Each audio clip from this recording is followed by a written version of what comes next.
میرے آقا صلی اللہ علیہ وسلم کے پیارے دیوانوں، تو میں عرض یہ کر رہا تھا جن کو جنت کی بشارتیں دی گئی وہ عذاب کی آیتیں سن کر کے روتے تھے، کبھی کبھی بے ہوش ہوتے تھے، اور ہمارا حال یہ ہے ہم جب عذاب کا ذکر سنتے ہیں تو ہمیں ہنسی آتی ہے کہ اللہ اکبر، ہمیں تو پیر صاحب بچا لیں گے، پیر صاحب بچائیں گے، مجھے اس میں بھی کوئی انکار نہیں، لیکن پیران پیر کہہ رہے ہیں اگر بے نمازی مر جائے تو اسے مسلمان کے قبرستان میں دفن مت کرنا۔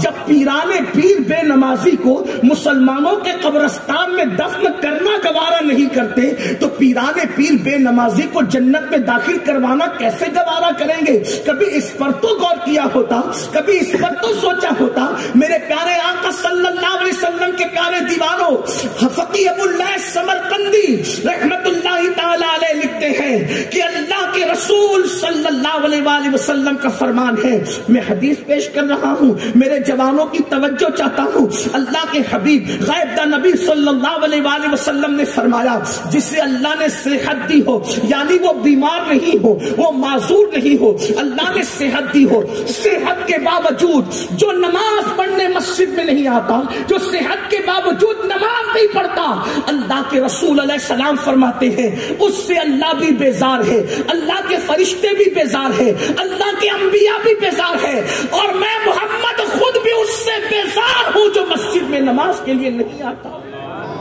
مجھے بتاؤ، جس سے اللہ کے رسول بیزار، جس سے انبیاء بیزار، جس سے فرشتے بیزار، اس کا ٹھکانہ جنت کیسے ہوگا؟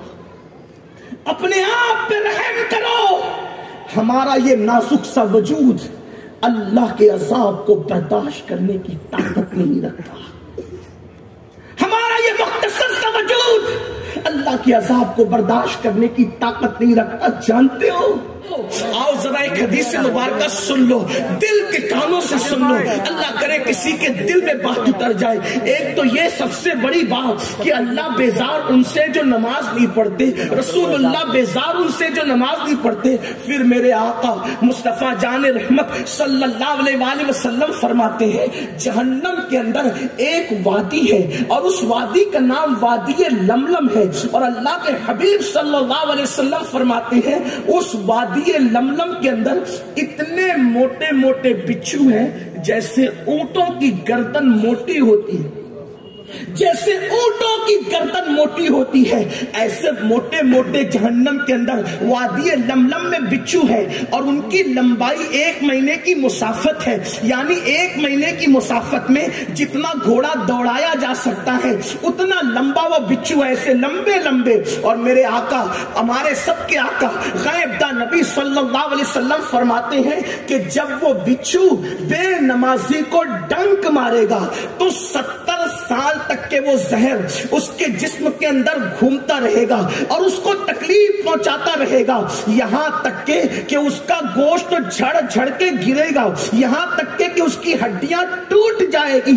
اب تھوڑی دیر مجھے بتاؤ، واٹس ایپ کے لیے گھنٹوں نکالنے والے میرے بھائی، فیس بک پر گھنٹوں قربان کرنے والے میرے بھائی، اللہ اکبر، دنیا کی روزی روٹی کمانے کے لیے 10 گھنٹہ 12 گھنٹہ محنت کرنے والے میرے بھائی، مجھے بتاؤ کہ تو نے سب کے لیے کمایا۔ یہ کلکتہ میں بہت سارے لوگ یہاں جو میرے سامنے ہیں، ان میں سے کوئی بہار کا ہوگا، کوئی یو پی کا ہوگا، کوئی جو ہے وہ کہیں کا ہوگا، کوئی کہیں کا ہوگا۔ بولو، اپنا وطن چھوڑ کر تم اس شہر کے اندر کیوں آئے ہو؟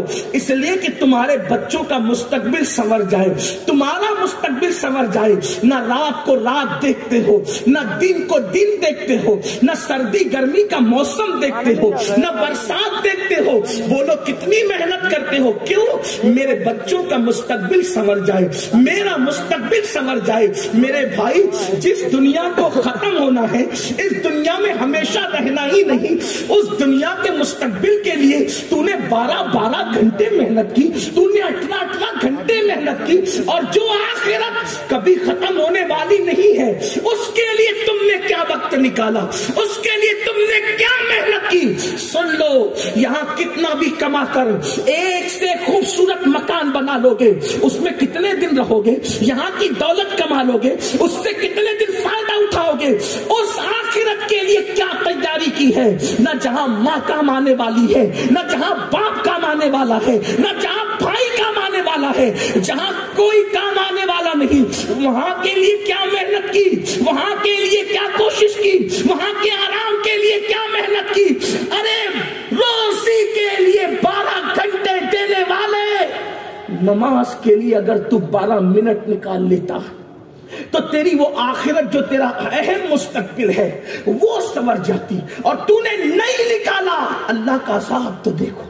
یہ کسی جلسے کے ناظم کا قول نہیں، یہ کسی مولوی کی گفتگو نہیں، یہ اس رسول کا فرمان ہے جو اپنی مرضی سے کبھی کلام کرتے ہی نہیں. قرآن ان کے کلام کے بارے میں کہتا ہے وَمَا يَنْطِقُ عَنِ الْهَوَىٰ إِنْ هُوَ إِلَّا وَحْيٌ يُوحَىٰ. یہ جو بھی کہتے ہیں اللہ کے حکم سے کہتے ہیں، اللہ ان پہ وحی کرتا ہے. زبان ان کی ہوتی ہے، کلام خدا بند قدوس کا ہوتا ہے.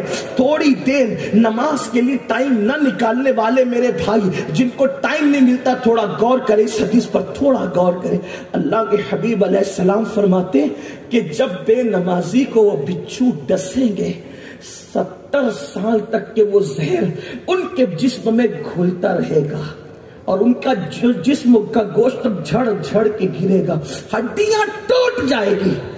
جنگل کا بچھو کاٹ لے برداشت نہیں کر پاتے، جنگل کا سانپ کاٹ لے برداشت نہیں کر پاتے.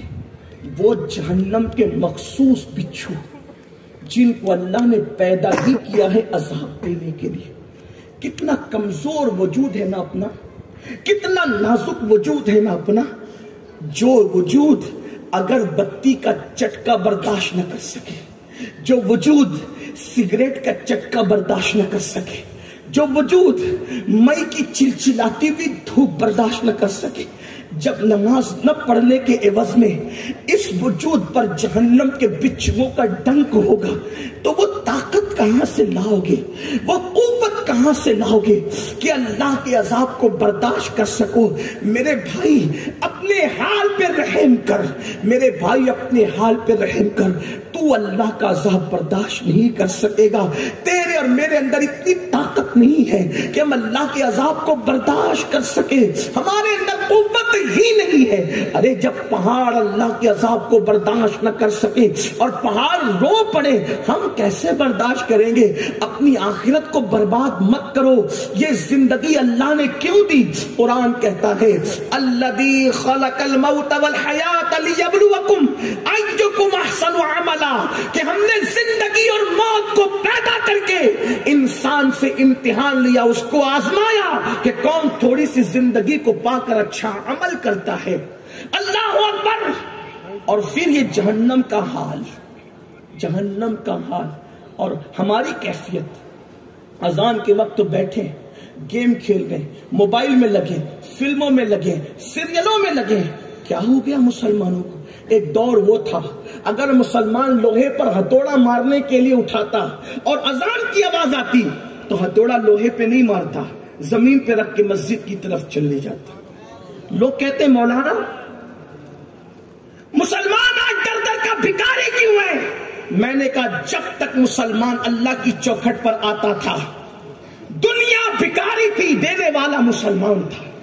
جب سے مسلمانوں نے اللہ کا در چھوڑ دیا اس دن سے مسلمان در در کا بھکاری ہو گیا. ہر در پر سر پٹکنے والوں، کسی در پر عزت نہیں مل سکتی. اگر کوئی وقار چاہتے ہو آؤ میرے اللہ کے در سے اپنے رشتے کو جوڑو، میرے رب کے در سے اپنے رشتے کو جوڑو، سجدے کے پابند بنو. اللہ کے رسول علیہ الصلوۃ و تسلیم فرماتے ہیں جب بندہ اذان سن کر مسجد کی طرف چل پڑتا ہے اور جب وہ مسجد میں آتا ہے اور اپنا سر اللہ کی بارگاہ میں جھکاتا ہے تو اللہ فرشتوں پہ مباحثات فرماتے ہوئے کہتا ہے اے فرشتوں دیکھو تو صحیح، یہ سب کو چھوڑ کر میری بارگاہ میں آ کے سر جھکا دیا ہے.